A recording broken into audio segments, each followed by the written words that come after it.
Good morning বন্ধুরা, তোমরা সবাই কেমন আছো? আমি ভালো আছি। তোমরা যে যেখানে আছো সেখানে খুব ভালো আছো আর সুস্থ আছো। তো আজকে হচ্ছে মঙ্গলবারের সকাল। দেখো আমি চলে এসেছি 5টা বাজে। তো 4টের সময় উঠেছি, কলে যেহেতু জল আসেনি বলে, আর বাইরে প্রচুর পরিমাণ বৃষ্টি হচ্ছিল। ঘরের কাজগুলো করছিলাম, 5টার সময় কলে জল আসলো। তখন আমি বাইরে বেরোলাম, বাইরে যে কাজগুলো ছিল সে কাজগুলো করলাম। ঘরের কাজ বলতে ঘর গোছানো হয়েছে, ঘরটা মোছা হয়নি। তো আমি ফার্স্টে ঘরটা মুছে নেব। এদিকে দেখো তোমার দাদাভাই উঠে গেছে, উঠে গিয়ে একটু ফোন ঘাঁটছে, বলছে আমার ঘুমটা ভেঙে গেছে। আমি তুমি ঘুমাও, বলছে না। আর কালকে যে তোমাদের আমি ভিডিও ভয়েস দিতে দিতে যে কান্নাটা করেছিলাম না, তো তোমরা তার জন্য কেউ কিছু মনে করো না। আর সত্যি কালকে আমার হেবি খারাপ লাগছিল। আজকেও দেখো না, আজকেও এত খারাপ লাগছিল। হঠাৎ করে মাম্মাম ফোন করেছে যে মা আমার খুব জ্বর, তুমি তাড়াতাড়ি আসো, আসার সময় ট্যাবলেট নিয়ে আসবা।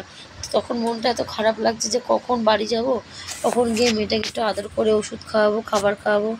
হ্যাঁ ঠিক বাড়িতে আসলাম, বাড়িতে এসে খেতে দিলাম, খেতে দিয়ে বাবাকে দিয়ে ওষুধ আনালাম, এনে একে খাওয়ালাম। তো বললো মা আমাকে চাউমিন করে দাও রাত্রবেলা। আমি একটু চাউমিন খেয়ে ওষুধ খাই।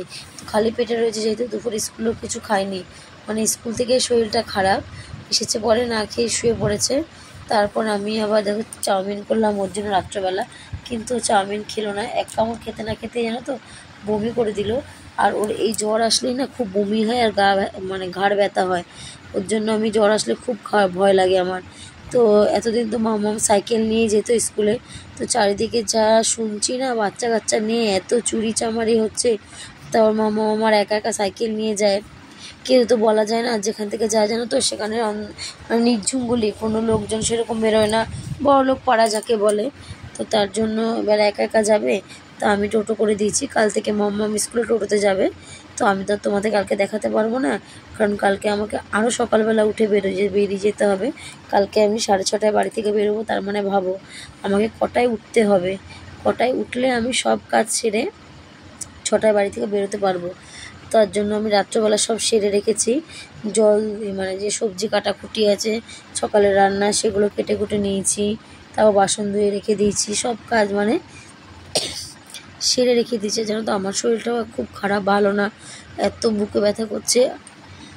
আর ট্রেনে এত শরীর খারাপ লাগছিল, জ্বর তো কালকে রাতের থেকে জ্বর ছিল, জ্বরটা কমেনি, তাই নিয়ে কাজে গেছি।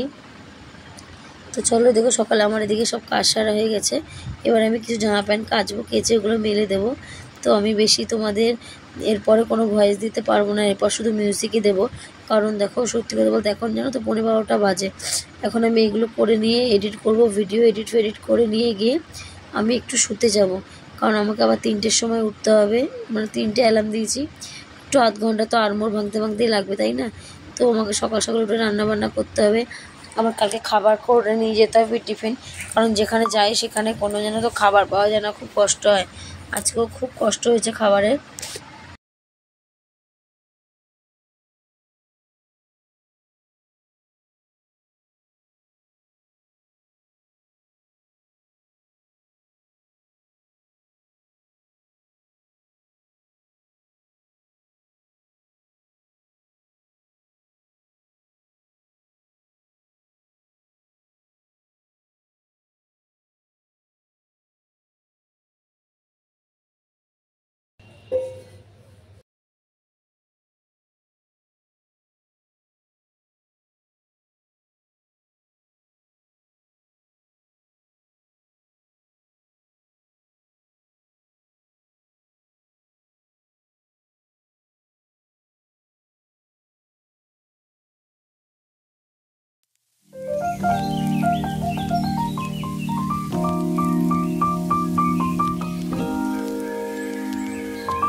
তো এখানে দেখো হাওড়া, আমরা যেখানে গাড়ি আনানো হয় ওখানে দাঁড়িয়েছি।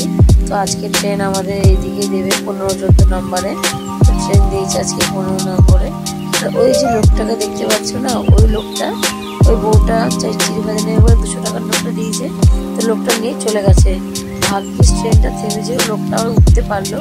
লোকটাকে দাও সবাই মিলে বললো আপনি আমাকে বললেন যে খুঁজে দিতে হবে, বলছে আমি তো আপনাকে বলছি, আপনি শুনছেন না, যে টাকাটা চলে গেলেন। আর এই ট্রেন হচ্ছে বিশ্বের নাম্বার মানে 1 নম্বরই ফাঁকা ট্রেন। এই ট্রেনে যেরকম মানুষ থাকে না, এই ট্রেনে গেলে আপনি মানে এই ট্রেনে যারাই যাবে তারা আরাম করে যেতে পারবে, দু পা মেলে ছড়ে ঘুমিয়ে ঝুমিয়ে তারপর যেতে পারবে। মানে এই লাইনটা এমনই লাইন না, এই লাইনে খুব কম লোক হয়, আর এই লাইনের লোকেরা না বাসে যাতায়াত করে, তার জন্য এই লাইনের লোক হয় না। আর ট্রেনটা সম্পূর্ণই ফাঁকা থাকে, মন খুলে আনন্দ করে যাওয়া যায়। আর এখানে দেখো বাইরে বৃষ্টি হচ্ছে, প্রচুর পরিমাণে বৃষ্টি হচ্ছে।